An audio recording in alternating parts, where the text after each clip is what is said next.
Hi guys, this is your Gemini here, Tarot Reader. So alamin natin kung anong reading mo for today. Just a reminder, this is a general reading. So this may or may not resonate with you, so don't take it personally. This is just a guide.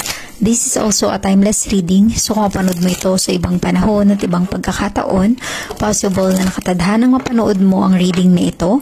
Maaaring mga advice and messages na mapupull out natin ay makatulong sa iyong sitwasyon. Also, please like, share, comment, and follow my page for more videos like this. Give me your energy.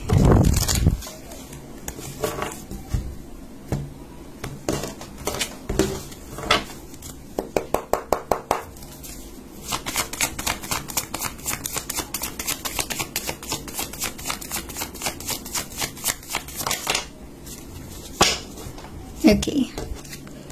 You have here the Ten of Swords, an air sign. Maaari ikaw ay an air sign, Gemini, Libra, and Aquarius, or posibleng yung person na connected sa iyo. Possible din na may letter J sa pangalan mo or sa person na connected sa iyo or involved sa sitwasyon mo. Okay? With the Ten of Swords, ibig sabihin nito, endings bring new beginnings. Maaring merong natapos, nag-end sa trabaho, maaring nag-resign, possible sa business, maaaring nagsara na, nag-close. Sa relationship, possible there's a breakup or separation. Okay?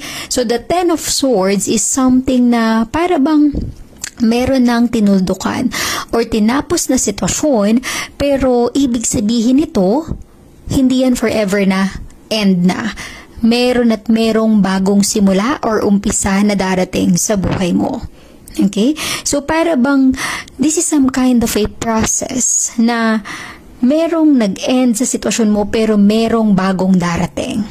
Kung ito ay sa business, sa trabaho mo, ikaw ay nag-resign, posibleng merong paparating na bagong opportunity or blessing para sa iyo.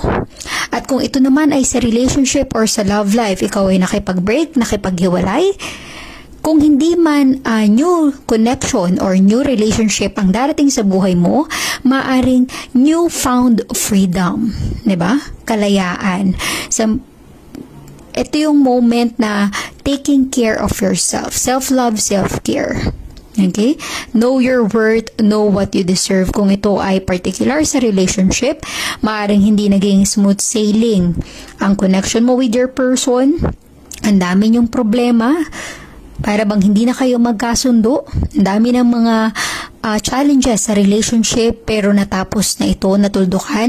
Mahirap man tanggapin, nagkahiwalay at the end, pero there is something new na darating. Okay? Posibleng there is someone new or something new in your life. But definitely, you have to look forward sa future mo. Okay? Huwag ka nang masyadong mag-dwell sa iyong nakaraan kasi tapos na yun. Dapat nang kalimutan, kailangan na mag-move on, baunin yung mga experience, lesson learned na nakuha mo sa process na yun. At lagi mong tandaan na lahat ng mga nangyayari sa buhay mo, sa sitwasyon mo, may purpose yan para sa future mo.